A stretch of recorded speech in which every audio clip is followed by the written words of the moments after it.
ఆయన అన్నాడు నిన్న ప్రెస్ మీట్లో, ఆయన జాగీర్ అన్నాడు. కోమటిరెడ్డి వెంకట్ గారి అడ్డ ఇది నల్గొండ, ఆయన ప్రజలు ఆదరిస్తారు. దానికి ఉదాహరణలు మొన్న 54,000 మెజార్టీతో గెలిపించే ప్రజలు ఆదరిస్తారు. ప్రతి ఒక్కరికి తెలుసు ఆయన ఏం చేస్తాడు, ఏం చేయాలనుకుంటాడు అది చేస్తాడు. కానీ చెడు చేయాలనుకుంటే మాత్రం మీరు రోడ్ల మీద ఉంటారు అని మాకు తెలుసు, మీకు తెలుసు ఆ విషయం. మా మీద గత 10 ఏళ్ళు గవర్నమెంట్ లేనప్పుడు మేము ప్రత్యక్షం ఉన్నప్పుడు మా ఇంటి దగ్గర పోలీసు వాళ్ళు ఇంటి ముందు నిలబడి చిన్న కార్యక్రమం తీసుకున్నాం. ఈరోజు ఆ ఆనవాయితీ లేదు. ప్రజాపాలన నడుస్తుంది, అందరూ స్వేచ్ఛ తిరగాలి, అందరూ ఉండాలి. దానికి ఉదాహరణ మన బర్త్డే చేసుకుని ప్రజలందరూ మర్చిపోయి బర్త్డే చేసుకుంటే నల్గొండ మొత్తం ప్లెక్సీ పెట్టు. ఆ ఫ్లెక్సీలు ఓటింగ్ అనేది గవర్నమెంట్ ట్యాక్సీ కట్టేస్తుంది. ఫ్లెక్సీ వాడిని బెదిరించి ఫ్లెక్సీ పెట్టుకుంటే అది నేను హర్షించారు. ఒక పద్ధతి ఉంటుంది, పద్ధతి ప్రకారం పోయి నీ నోరు అదుపులో పెట్టుకొని కోమటిరెడ్డి వెంకట్ గారి గురించి 5 ఏళ్ళు తిట్టావు. 5 ఏళ్ళు తిడితే 54,000 మ్యాట్ వచ్చింది. మళ్ళీ తిట్టావు అనుకో 1,00,000 మ్యాట్ వస్తుంది నెక్స్ట్ టైం. నామినేషన్ వేసి ఇంట్లో కూర్చుంటే గెలిపించేందుకు మీరు కంకణ పట్టుకురు. మాకు కూడా సంతోషమే. మేము కూడా ఏమన్నా మిమ్మల్ని దేవుడు ఉన్నాడు, ప్రజలకు నమ్మకం ఉంది. కోమటిరెడ్డి గారి ప్రజలు వెంకట గారి మీద నమ్మకం ఉంది వాళ్ళకు, వాళ్ళ మీద వెంకట గారికి నమ్మకం. కోమటిరెడ్డి గారు దీంతో మేము చెప్పాల్సిన అవసరం లేదు, ప్రజలు తీర్పిస్తారు. అది మేము ఒకటే కోరుకుంటున్నాం, నల్గొండ ప్రజలందరూ విజ్ఞప్తి చేస్తున్నాం. కోమటిరెడ్డి వెంకట గారి గురించి మాట్లాడితే ఎవరైనా రిక్వెస్ట్ చేస్తున్నాం, మాకు కూడా సహనం ఉండదు. మాట్లాడే వేరే రాజకీయ సందర్భాలు విమర్శించమని అడుగుతున్నాం.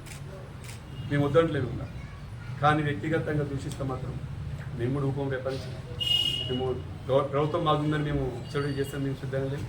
కానీ వ్యక్తిగతంగా మాట్లాడితే ఏమో వదిలిపెట్టాం. వాళ్ళు మైలేజ్ వస్తుందా రాదా మాకు సంబంధం లేదు, కానీ మేము మాత్రం మా వాళ్ళు చూస్తాం కదా, ఊపుకుంటే సిద్ధం లేదు అని. ఇది హెచ్చరిక కాదు, విజ్ఞప్తి చేస్తుంది. హెచ్చరించడానికి మేము ప్రెస్ మీట్లో చెప్పాల్సిన అవసరం మాకు లేదు. మా హిందువు అయితేనే బీజేపీలో ఉండాలని, హిందూ మనోభావాలు దెబ్బతింటున్నట్టు ఒక ఆనవాయితీగా కోమటిరెడ్డి వెంకట్ గారు ఒక మాట చెప్పింది. నా సందర్భం కాకుండా కానీ నల్గొండ ప్రజలకున్న సమన్వయం, ఓర్పు, ఇక్కడ ఉన్నటువంటి అన్ని కులాల క్రైస్తవులు కావచ్చు, మైనారిటీస్ కావచ్చు, ముస్లిం సోదరులు కావచ్చు, హిందువులు కావచ్చు, కలిసిమెలిసి పోతానికి గతంలో 1వ నెంబర్ విగ్రహం దగ్గర రోడ్డు మీద పెట్టుకున్న విగ్రహాన్ని తీసుకొచ్చి ల్యాండ్ తీసుకొని మైనారిటీ సోదరులకు అక్కడ 8 ఎకరాలు ల్యాండ్ ఇవ్వడం జరిగింది. ఇచ్చే క్రమంలో ఆనాడు మాధవరెడ్డి గారు మంత్రిగా ఉన్నప్పుడు నల్లగొండకు రోడ్ వేస్తా అని చెప్పిండు. కానీ పరిస్థితులు అనుకూలించక కాలేదు. నాకు R&D మినిస్టర్గా వచ్చింది కాబట్టి అవకాశం ఉంది కాబట్టి 150 కోట్లతో అలాగే బ్రహ్మంగారి గుడికి ప్లస్ లతీఫ్ సాబ్ గుడి 2 రోడ్లు వేసేందుకు నేను నిర్ణయం తీసుకున్నానికి SP గారు కావచ్చు, కలెక్టర్ గారు కావచ్చు, మైనార్టీ సోదరులు కావచ్చు, హిందువులు కావచ్చు, అందరూ సహకరిస్తున్నారని చెప్పారు. కాంగ్రెస్ పార్టీ వేస్తుంది ఎక్కడ చెప్పలేదు, ఈ రాజకీయం చేయలేదు. అక్కడ ప్రభుత్వం వేస్తుంది. కాంగ్రెస్ పార్టీ అంటే ప్రభుత్వం అంటే కోమటిరెడ్డి వెంకట అని అందరికీ తెలుసు. కానీ ఆయన రాజకీయం మాట్లాడేది చెప్పింది. దానికి నువ్వు రాజకీయం చేస్తున్నావని ఆయనకు ఈయన నాకు తెలిసి 30 ఏళ్ల కింద వెంకట సార్ 99 అయినప్పుడు 26 ఏళ్ళు చూడొచ్చు ఎమ్మెల్యే అయ్యాను. నేను ఎప్పుడో అసలు వెంకట సార్ అంటే పేరు కూడా దిగుతో తెలుసో తెలియదు ఆయన వెంకట సార్ గురించి మాట్లాడుతుంటే అందరూ నవ్వుకుంటారు. అక్కడ సేమి ఉన్న బీజేపీ నాయకులు కావచ్చు, ఉత్సవ కమిటీ సభ్యులు కూడా మీరు మాట్లాడేది తప్పు, ఇది కరెక్ట్ కాదు ఏదైనా ఉంటే రమణ్ సేవింగ్ లేదు. ఆయన గవర్నమెంట్ కావాలంట. గవర్నమెంట్ కావాలంటే మా కాంగ్రెస్ పార్టీలో ఎవరు దాడి చేయాలని మీద ఆ దాడి చేస్తే గవర్నమెంట్ ఇస్తే ప్రభుత్వం ఉంటుంది నాకు లోపల ఉంటుంది. నీ గవర్నమెంట్ కావాలంటే నీకు కేంద్ర ప్రభుత్వం ఉంది, నువ్వు తీసుకొచ్చుకోవచ్చు, ఎవరు వద్దన్నారు. లేకుంటే డబ్బులు పెట్టి కూడా గవర్నమెంట్ వచ్చుకుంటుంది. ఇంకొక ఆయనకే గవర్నమెంట్ లేదు, ఆయన గుండెలో మీకేసారని ఆయన గవర్నమెంట్ కావాలంట. ఈ గవర్నమెంట్ కావాలంటే మీరు మీకు మీరు తలకాయ ప్రభుత్వం చూస్తే మమ్మల్ని కొట్టిని కూడా చెప్పుకోవచ్చు. మిమ్మల్ని ప్రజల్ని గమనిస్తున్నారు. అక్కడ నిన్న జరిగిన సంఘటనలో ప్రజలందరూ అక్కడ ఉన్న వాళ్ళందరూ గమనించారు. మేమే కనుక గొడవ చేయాలనుకుంటే, మా కోమటిరెడ్డి వెంకట సార్ కనుక సహనం లేకుంటే, ఆయన అనుకున్నటువంటి ఆయన అంశాలు కానీ సహనం లేకుంటే మీరు ఆడ మీ గవర్నమెంట్ నిన్నే వచ్చేటోడు నాకు సాయంత్రం మీకు అందరికీ. మా ఉద్దేశం, మా నాయకుల ఉద్దేశం అది కాదు. మేము తప్పు చేసినా తిడతాడు, ఎవరు చేసినా తప్పు చేసినా తిడతాడు. ఏదైతే చెడు సంఘటనలు చేస్తారో దానికి దూరంగా ఉండే ఉద్దేశం ఉన్నారు. ఆయన కనుక అనుకుంటే మీరు ఇప్పుడు దాకా రోడ్ల మీద తిరగదు. ఆయన అనుకుంటే అంటే మతిలో అనుకోవాలి. ఆ మతిలో అనుకున్నది మాకు తెలుస్తుంది, మా అభిమానులకు అందరూ తెలుస్తుంది, ఆయన అంచనా తెలుస్తుంది. మీరు స్టార్ట్ చేస్తే మీరు రోడ్ల మీద తిరగదు. కానీ మా ఉద్దేశం అది కాదు. 99కి వెళ్ళి ఏదైతే ఆనవాయితీ వస్తుందో ప్రజలందరూ మంచిగా ఉండాలని కోరుకుందంట.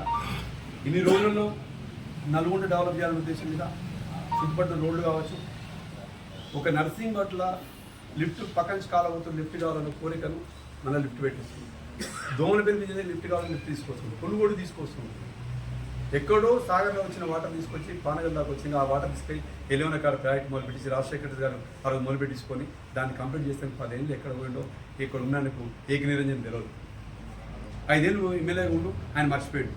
మళ్ళీ కోమటిరెడ్డి వెంకట సార్ వచ్చాక కాలువ దువ్వాలి అని ఒక ఎకరం ల్యాండ్ ఎక్వేషన్కి ఒక ఫైల్ తిరగాలంటే దానికి ఏదో ఒక వెంకట సార్కే తెలుసు.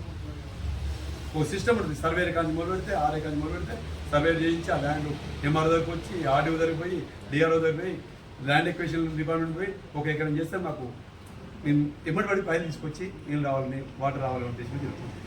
కాకపోతే రైతులలో ఒక అభద్రత బాగుంది, దొరకదనే ఉద్దేశంతో వాళ్ళు ఎక్కువ కావాలని మళ్ళీ రాదు అని ఉంది. అది అట్లాంటిది లేదు. యూరియాకు మంత్రి గారు చొరవ తీసుకొని మనకి ఇప్పిస్తా సిద్ధంగా ఉందని విజ్ఞప్తి చేసిన రైతులకు మీరు కూడా తొందరపడకండి, అపార్థం చేసుకోకండి. రైతులు కోరుకుంటుంది. మీకు కోమటిరెడ్డి గారి నుంచి ఒక్కటే ఒక ఉదాహరణ చెప్తా. 10 ఏళ్ళు టీఆర్ఎస్ గవర్నమెంట్ ఉంటే ఒక సబ్సిడీ నల్గొండ కట్టలేదు. ఎమ్మెల్యే కాగానే బీట్ మార్కెట్ సబ్సిడీను 2 నెలల్లో కట్టించాం. ఇప్పుడు 5 సబ్సిడీలు మంజూరు చేయించింది. ఆల్రెడీ మంజూరు అయిన 5 మళ్ళీ కొత్తగా 5 వస్తున్నాయి.